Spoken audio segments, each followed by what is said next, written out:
That's a whole lot of glass. Whole lot of glass for your ass. What's up, everybody? It's Marcus.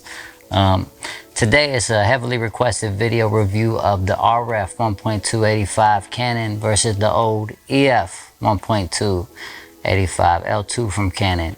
So I wanted to give you guys my thoughts, and I'll give you guys some raw files to download so you can check out the differences between these two lenses and see which ones might fit you a little bit better and what the winner is. So let's get into it. So please go to ProPhotoEdits.com where you can download my Lightroom presets and Photoshop actions. I also have a big sale going on for you guys since we're all stuck home on quarantine. I also have a before and after section on my site now, so you can go through some of these images and see how they're affected by the different presets. But let's get into this review. Alright guys, so this is how we'll do this today. I'll just give you some candid shots of my son, wide open on both lenses. I'll give you some outdoor shots with some models. I'll give you some studio shots with some models. Only in scenarios where I've just put one lens on and then taken the other one, put it on, so it'll be pretty much directly comparable shots, wide open, and you can judge for yourself and see which one you might like, and download the raw files and check them out. So both images exact same, just bump the contrast a little bit, and you can tell that the color cast is definitely a little bit warmer on the one on the left. And if we zoom in here, as much as 31 megapixels on the ESR will do, we can see the one on the left is definitely sharper and has better contrast. And as you can guess, the one on the left is the RF. So mind you that the minimum focusing distance is a lot closer on the new RF. So let's go over here and let's change this to a little bit of a tighter shot. You can see he's really acting a fool right now, but it's good. I got to check out the burst rate on the EOS R and see how many I could get in focus, and I pretty much never miss with the RF. And I'll have my full review coming up next week on the RF with a bunch of, you know, higher end work that I actually do. But I wanted you guys just to see some of these examples here. Now, EF on the right, the old school EF, which is really a beautiful lens also, it didn't really miss too many shots. I mean, it's a slower lens, but it's a lot more accurate on the mirrorless body. So in certain situations it'll still do a fine job, but you can just see how much sharper the RF is here on the left. Some would say a little bit too sharp for a portrait lens. On a baby face it doesn't matter because there's nothing there to fix, but I'll show you some examples later on where you could kind of tell that you maybe could have used the EF with people that have skin issues going on, which is 99% of the world. So as you can look in his hair right here, I don't know if you can pick this up, but there's definitely some chromatic aberration here on the EF. You can see all that purple magenta in his hair. On the RF, none to be found, and that's wide open on both 1.2. So definitely the RF wins for sharpness, contrast, minimum focusing distance, and chromatic aberration. There's not many aspects that the EF is going to win except for the pretty much the old school, just vintage kind of soft look that works in a lot of situations. Now you can see that even in a situation like this where he's just clowning around, moving a lot, it's still got the eyes. The idle focus is really good. Let me see if I can get one really close on the RF over here. There we go. Let's back out. RF over here on the left, he's cracking me up. And on the right here is the EF, the old school one.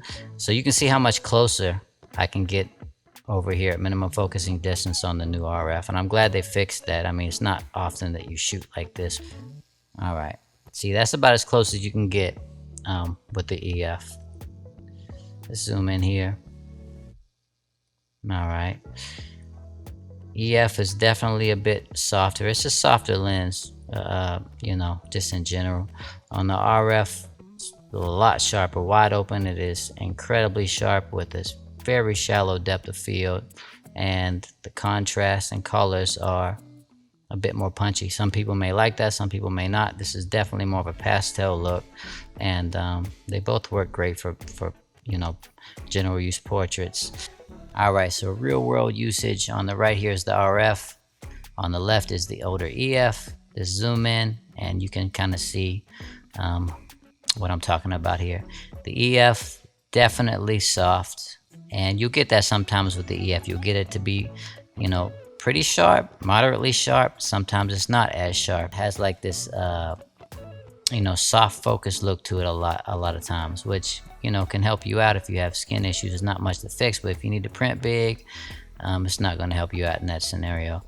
Over here on the right, 100% sharp, and it's like that, you know, 99% of the time. You barely miss any shots. It's a lot faster focusing of a lens than the older EF counterpart. And this is the EF L2, by the way. It's the newest version. So it's the fastest of the old EF 85s, 1.2s.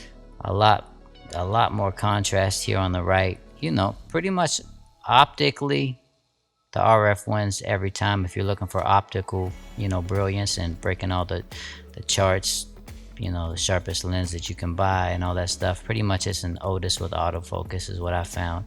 The EF is no slouch, and you can get them used for, you know, $900 now. And adapted, I will say that you'll get better results on the mirrorless bodies than you ever have on a DSLR with the old EF. So another EF, the older EF 1.2 shot, wide open, and this is pretty much as sharp as you're gonna get, minimum focus and distance, and it's sharp enough for me. You can see the eyebrow is totally out of focus. The eye is sharp enough. If you sharpen it a little bit, it would look fine.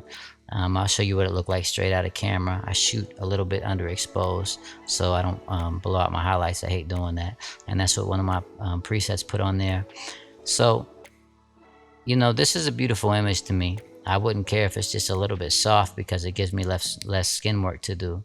So let's hop into a RF shot close up. All right, so an RF shot close up. I know this is in portrait orientation, but I wanted to show you guys how close you can get with the new RF version. This show you guys straight out of camera. It was kind of boring. I put one of my presets on there, and it pretty much brought it to life. But if you zoom in, you can see just how incredibly sharp this is. Now, with great makeup and great skin, you know, just have to retouch a few things here and there. It's phenomenal. If you don't have great skin, it can be a nightmare. You'll find yourself going over and pulling the texture down a bit and doing a lot more frequency separation and stuff like that. Now let's go into the EF close-up minimum focusing distance. It's still a beautiful lens. I can't say anything bad about this. This is portrait orientation just to match what I did with the RF. And you can see it's sharp enough. It's plenty sharp. The skin is nice and soft, beautiful looking. Just fix a few little things there, and I'll show you what it looked like straight out of camera underexposed, as I always do. And then with my preset on there, I mean, you can tell the bokeh is incredibly nice on these lenses. That there's a necklace there, it's gone. I mean, I was just doing this to show you guys, you know, how I shoot these close-up portraits and make them kind of dreamy. So just to throw those last two side by side real quick, I wouldn't frame it like this if I wasn't trying to show you guys minimum focusing distance, because it's not as flattering that close up on somebody with an 85 at all times, unless you get the angle right. I definitely prefer the way I framed it on the EF, but let's go in and show you how sharp that the RF is. A lot sharper. Sharpness is not everything. It's definitely not everything. The hit rate is way more of a big deal to me than the sharpness. But one last shot just with the EF so you can see, backed up a bit. It has incredible bokeh. They both do. The EF, I think, is just the slightest bit softer. I'll show you before I put my preset on. It's slightly underexposed. I put my preset on there just to give it a little bit of cohesiveness to the color there. And once it resolves here, you'll be able to see that the 1.2 EF is, I mean, it's relatively sharp. You know, if it was the RF, I'd be like, are you gonna resolve or not? But this is as sharp as you can get on the older EF, which is 100% fine. I wanted to show you this shot because look, the hair down here just falling away. Super out of focus, soft, pretty. Everything is just beautiful. You know, sort of that medium format look, without the photo being, you know, wider. So just to look at these, you know, in a vacuum here. EF on the right, RF, the new version, on the left. and then zoom in, and you can see until you zoom in, everything looks perfect and nice and beautiful, and then it's just not as sharp on the older version. It just isn't. Wide open. You have to stop this down to about f2, I found, to get the same results as you do on the RF, and it's still not completely there as sharp. Here, let's move around and I can show you that the hair, as close to apples as apples you can get. You're not losing bokeh with, or the quality of the bokeh, I should say, with the new RF, which I worry about when they make a lens so sharp. It's still there, you know. I say the EF is just the tiniest bit softer, not just in this scenario, but from all my trials that I've done, but not enough where you notice if you just have one or the other. So guys, stay tuned for my 50 RF 1.2 review that I have coming up next week. And I'll just give you a spoiler alert. I'm not even a 50 fan. I mean, it's my probably third most used lens, maybe fourth. And it's my favorite, one of my favorite lenses overall now, because the 50 RF 1.2 I think is better than the 85. It's just more fun to use, and I think it's a bit more organic. It's the best 50 I've ever owned. But let's get into some of these 85s from this shoot real quick. So here you go, EF on the left, RF on the right, and you can see that the RF is a sharper lens by far, wide open. Nothing wrong with the EF. It actually performed very well in the studio. It's a softer lens. Let's see, the fall off is just about the same on both. Minimum focusing distances, you know, closer on the RF, as we've discussed already. For editing's sake, I would probably go with the RF, just because the detail's there if you need it. You can't really bring detail back on a lens that doesn't have it. Now let's look at the hair in the back. Even being a bit farther away, the EF still has incredible fall off for dramatic portraits like this, which I tend to shoot. Like I said, if I was stopping down to do like the typical editorial thing, that's kind of boring to me, so I don't really ever shoot like that. But either lens would be, from f2 on, would just be, you know, fabulous. f4, f8, you're not going to see any difference at all. So there's the quick comparison for you guys. And like I said, next week I have a only RF 1.2 review, just all the professional pictures I've taken with it in my 6 months, and I'm very happy with it.